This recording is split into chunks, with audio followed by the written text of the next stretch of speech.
راگهاندنا موسکو پیشنیازه که روسیا و ترکیه و ایرانیه که موسکو دبیجد بو دارشتنا نقشاره که آگربسته لسوریه ولداویه بود ماهیک اینانا شر 6 سالان لسوریه. وزیر درویه هر سه ولاتان لموسکو لحف هاتن دا پیدا چونه بسر روشا سوریه بگشتی و دوباره دست به دانستاندن آشتیه بکن. ناکو کین ترکیه و ایران کو یک پشتبانی اپوزیسیون و یادی پشتبانی حکومت سوریه دکت لدم کنفرانس روزنامه‌وانی سئالی درباره نافکرنا کمالین تروریست سرهلدا. وزیر درویه ایرانی بتنه دو کمال به تروریست نافکرن کو دوی شر دجی وان رانه وسته و نبنه بهرک جی آگر بسته. ما واضحه که داریم در هون دزانن ام بحثوان گروپا دکن او انجوات اولکاریا نتوین گرتی به تروریست ناس کرن وکو جبهة النصر و داعش و بریارا نتوین گرتی به تمامی رونه.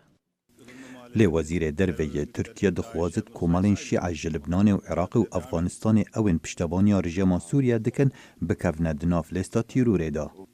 burada ılımlı muhalefetin ام باور دکین نبتنه داعش و نصره لدروی آگربست بمینن. هندک آلیندن جیهنه پشتوانن رژیمینه وکه حزب الله و به چنده آگربست وی چه ببید نابید ام آلیه کی بتنه ببینین.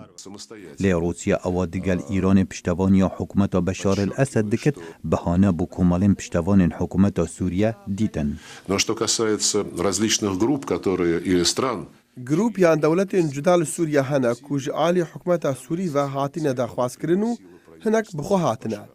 از دخوازم پشتراز بکم کو ارکی کمالن برزامندی حکومت هاتین نهیلانا تیروری با. کمبونا هر سه ولاتن پیوندیدار به سوریه و راگهاندنا موسکو هفدن بو دیگل گهشتنا ترم بالیوزی روسیا بو موسکو اویل انقره هاتی کشتن. کار به دستکی وزارت درویه ترکیه کو نخواست ناویوی بیت آشکرا کرن دازانین وزیر درویه ترکیه مولود چاوش اغلو ده پیوندیه که دا گوت وزیر درویه امریکا جان کری ترکیه و روسیه دزانن بزاوا گلن اویل امریکا دجید دست دهیرشا دجی بالیوزی روسیه لانقره هیا. لی وزارت درویه امریکا برسوکارون آشکرا هبو گوت هر گوتنک کو دست امریکا دکشتنا بالیوز روسیا دا هبت جه حنکایه.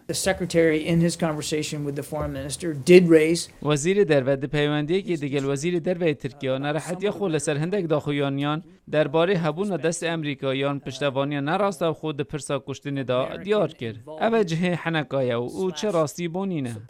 و به همان زاراوه نونر فتح الله گلن لامریکا کشتنا بالیوز روسیا به بویرین حریمه و نسرکفتنا سیاست حکومت ترکیه و گریدا.